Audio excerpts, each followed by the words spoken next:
Hello students, once again I welcome you all to our online class schedule.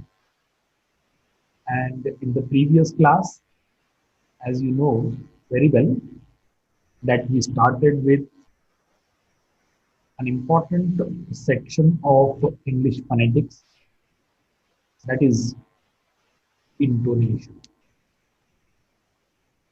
But since I could see there were a few students available in the previous class, so I'll just take a very quick recap whatever we have done earlier.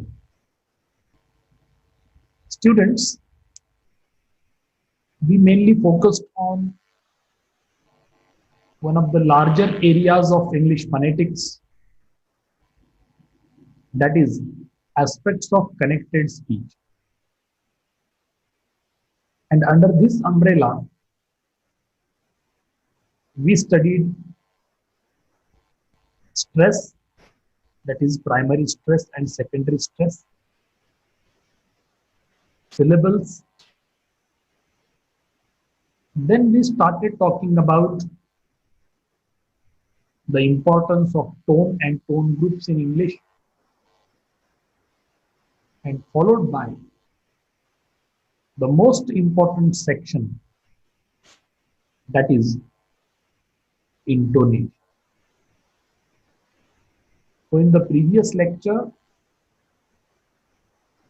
I talked about intonation in detail, but in order to make you understand and to have a proper connectivity with the content, I'll just talk about the definition of intonation in brief. So students, as you know, we speak in a language to have our effective communication with the people. And of course, language is a medium of communication. Whether we are speaking or using Marathi, Hindi, English, or any other language in the world, each language has the kinds of tones that sometimes decide the meaning, what exactly the speaker is trying to convey. In nutshell, when we speak, the pitch of our voice keeps on either rising or falling. Some people speak in the rising tone, some people speak in the falling tone, some people are well equipped with their pitch pattern, and depending on the requirement and the importance of the context that they speak, they keep shuffling from rising tone and falling tone. As you know about the rhythm, this speech also contributes a lot to the rhythm of our speech. But one more thing we need to remember about the pitch and pitch pattern, that the pitch creates the difference in meaning. Some parts of our sentences or utterances are spoken at high pitch, whereas the other speaker sometimes may say the same at a low pitch. So the use of pitch vary person to person. This rise and fall of pitch in our voice is called intonation. In other words, intonation is the variation in pitch. It is done by slackening or tightening our vocal cords and the sounds.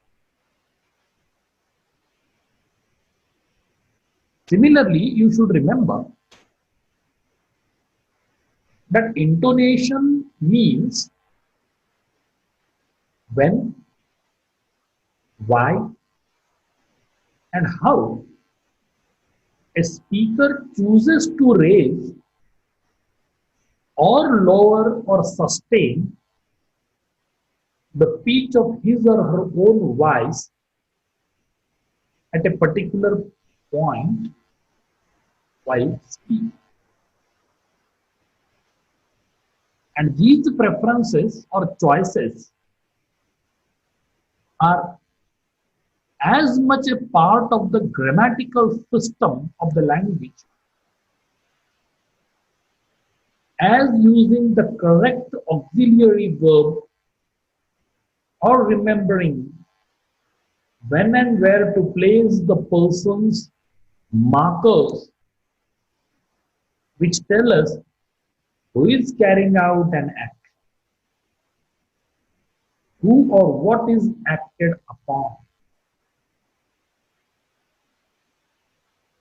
So in English phonetics, or while using any language in the world,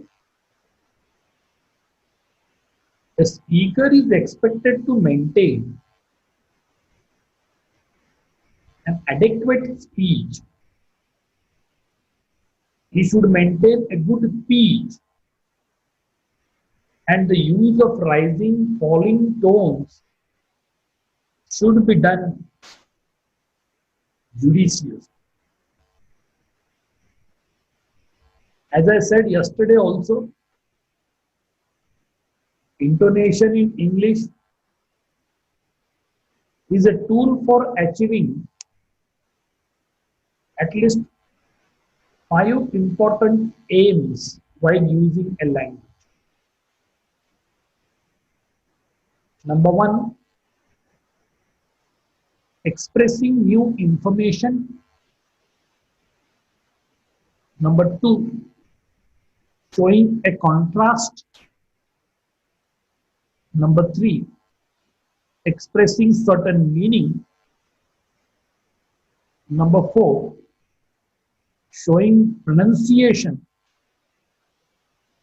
And finally, the 5th one, showing the mood or the personality of the speaker.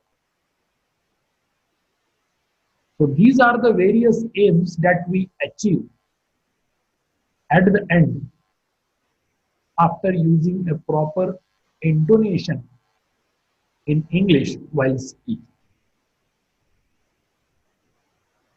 Now you need to know about the types of tone groups in English.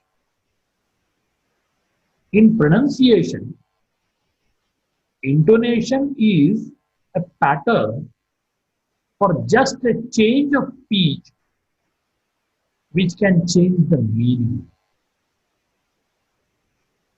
The way we speak,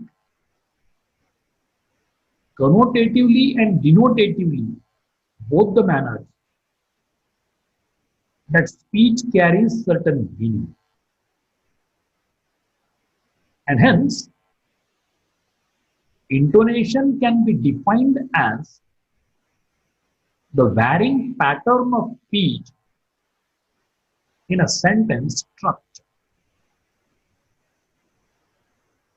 The phoneticians of English and the International Phonetical Association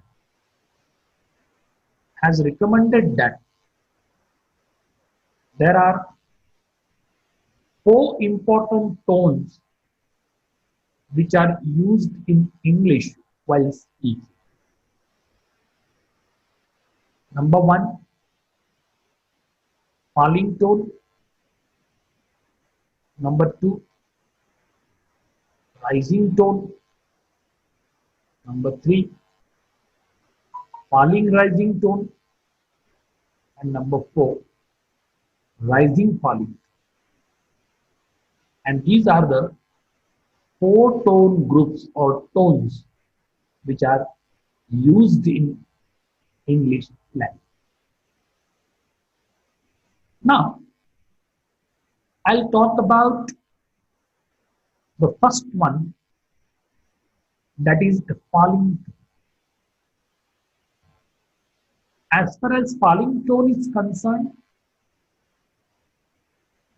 it is used in a complete sentence,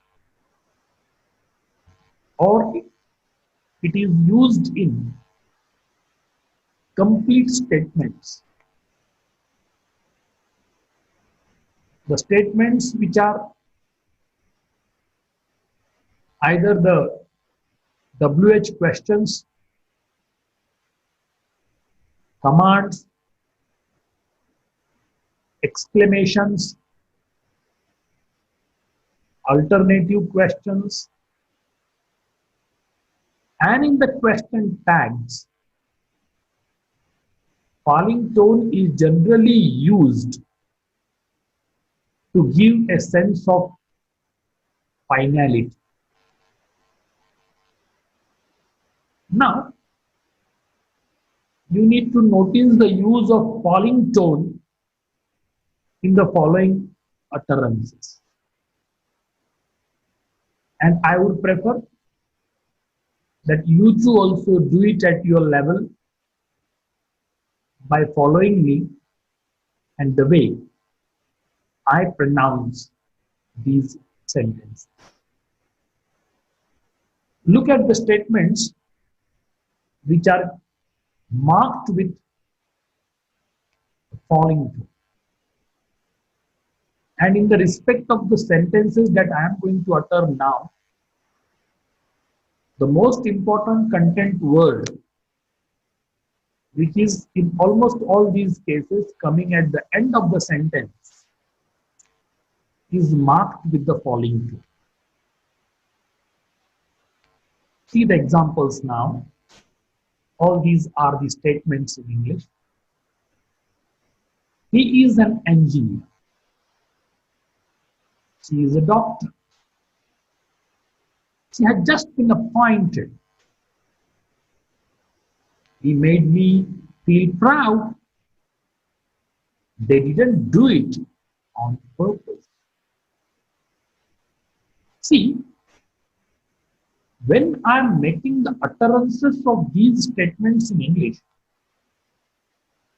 you can realize that when I'm using these statements or uttering these statements, my tone is not rising, but on the other hand, my tone is falling. And if you see, the sign which is used for falling tone is also going downwards. It is not going upwards. It is going downwards. He is an engineer. Engineer is marked with a falling tone. She is a doctor. Doctor is marked with a falling tone.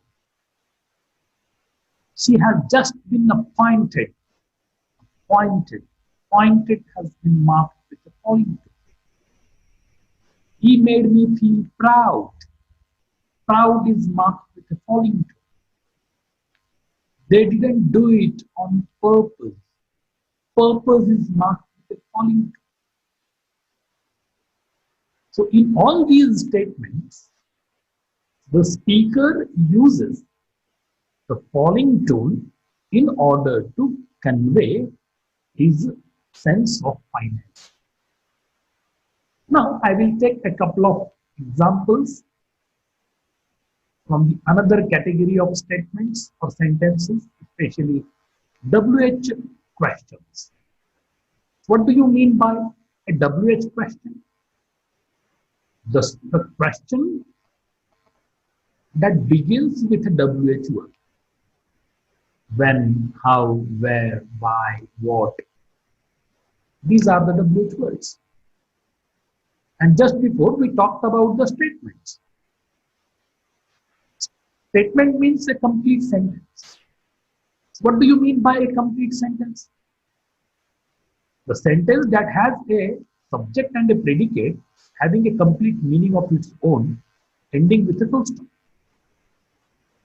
It can be a positive statement, it can be a negative statement.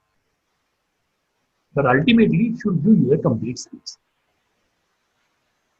Anyway, now we are talking about the use of falling tone in WH questions. Now, listen to me carefully for the examples that I am going to utter. What do you want to become? What do you want to become? What do you want to become? Become is marked with a falling tone. What are you doing? Doing is marked with a falling tone. How long will it take you to reach there? There is marked with a falling tone. Similarly, who is knocking at the door?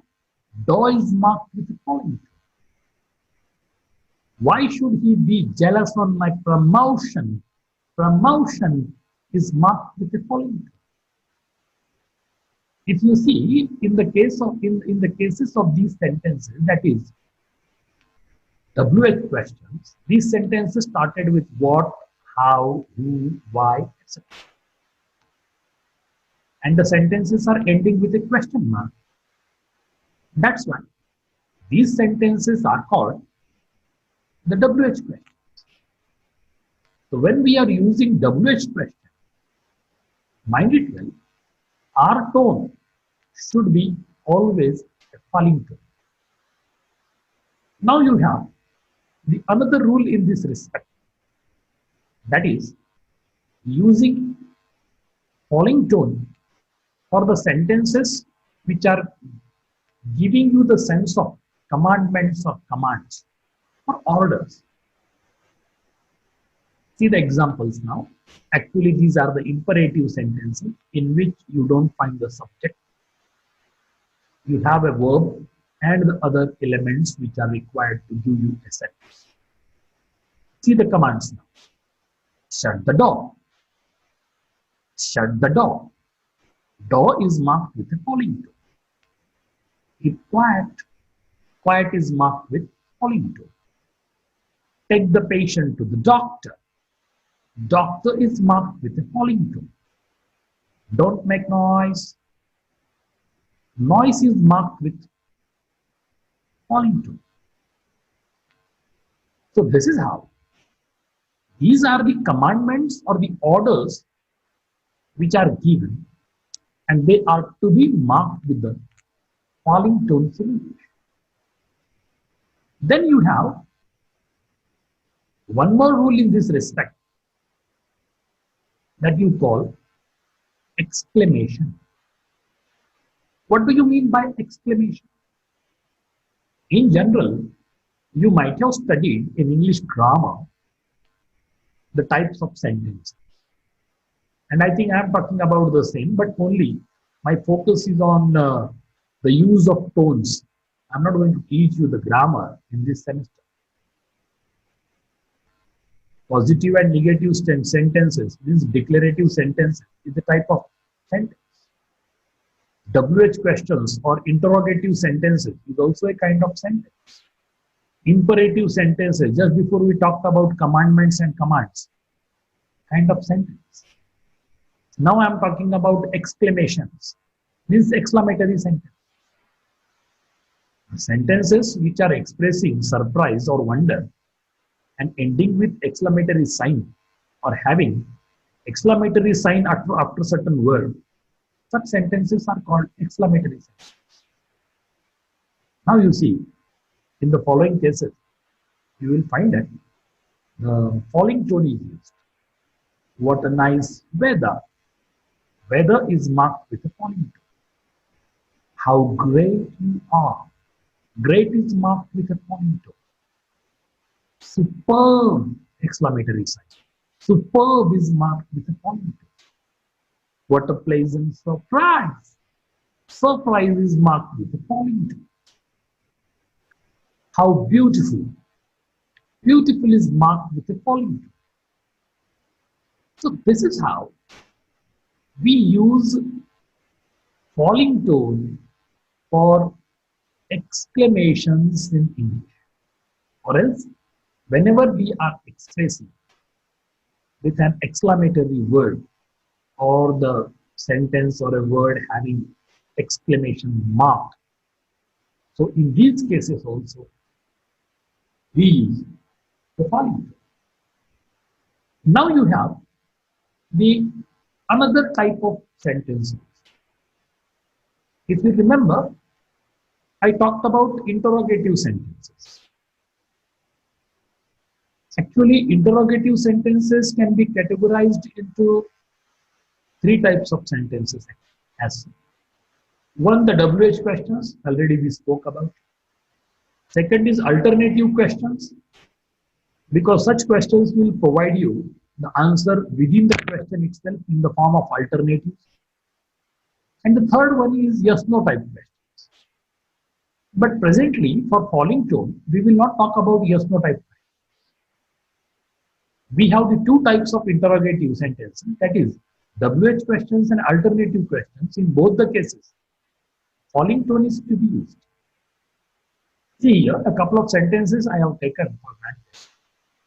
Alternative questions I need to say. Is he playing or watching? See, your answer will be either playing or watching, because answer is already provided in the question itself, and that's why it is called alternative question. Is he playing or watching? Do you want this or that? So you have only two preferences or options. Do you want this or do you want that? That's all. So the answer is provided in the question itself. And whenever you come across such kind of sentences in English, and you need to mark the tone very comfortably, you can decide that the alternative questions in English will be marked with the following tone. That's all. Okay. So any number of sentences may appear in front of you or may appear in the exam. So if at all you find WH question or alternative question, simply mark with a falling tone. But if you find the third type, that is yes no type question, so please be sure that falling tone will not be marked. Right?